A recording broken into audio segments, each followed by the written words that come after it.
एक बार एक हंस और हंसिनी हरिद्वार के सुरमय वातावरण से भटकते हुए उजड़े वीरान और रेगिस्तान के इलाके में आ गए। हंसिनी ने हंस को कहा कि ये किस उजड़े इलाके में आ गए हैं? यहाँ ना तो जल है, न जंगल, न ही ठंडी हवाएं हैं। यहाँ तो हमारा जीना मुश्किल हो जाएगा।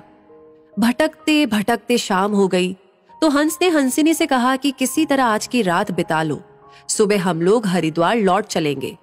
रात हुई तो जिस पेड़ के नीचे हंस और हंसिनी रुके थे उस पर एक उल्लू बैठा था। वो जोर से चिल्लाने लगा।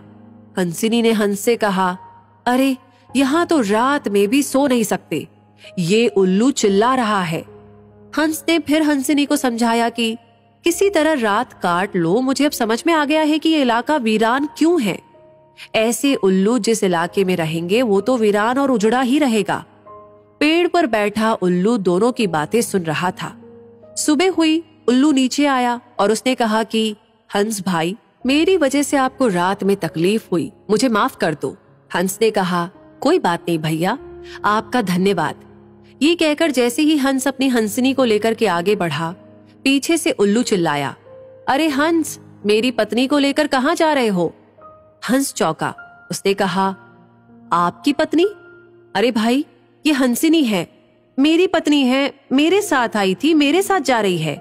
उल्लू ने कहा, खामोश रहो, ये मेरी पत्नी है। दोनों के बीच विवाद बढ़ गया। पूरे इलाके के लोग एकत्र हो गए। कई गांवों की जनता बैठी, पंचायत बुलाई गई, पंच लोग भी आ गए। बोले, भाई किस बात का विवाद है? लोगों ने बताया कि उल्लू कह रहा है कि हंसिनी उसकी पत्नी है और हंस कह रहा है कि हंसिनी उसकी पत्नी है।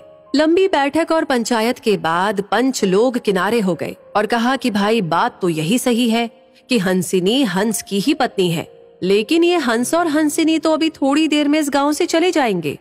हमारे बीच में तो उल्लू को ही रहना है, इसलिए फैसला उल्लू के ही हक में सुनाना चाहिए।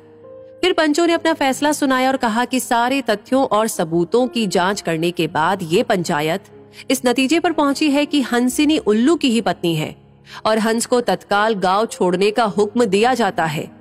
ये सुनते ही हंस हैरान हो गया और रोने, चीखने और चिल्लाने लगा कि पंचायत ने गलत फैसला सुनाया।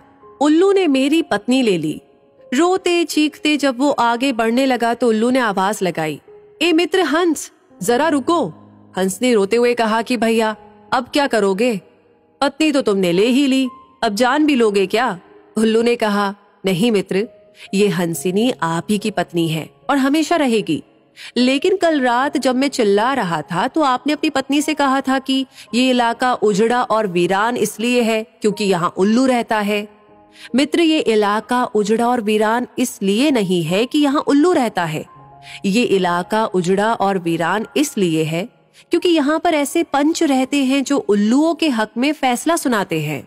शायद 65 साल की आजादी के बाद में भी हमारे देश की इस बुरी दशा का मूल कारण यही है कि हमने उम्मीदवार की योग्यता न देखते हुए हमेशा ये हमारी जाति का है, ये हमारी पार्टी का है, इसके आधार पर अपना फैसला उल्लुओं के ही पक्ष में सुनाया है। देश की बदहाली और बुरी हालत के लिए कहीं ना कहीं हम भी जिम्मेदार हैं।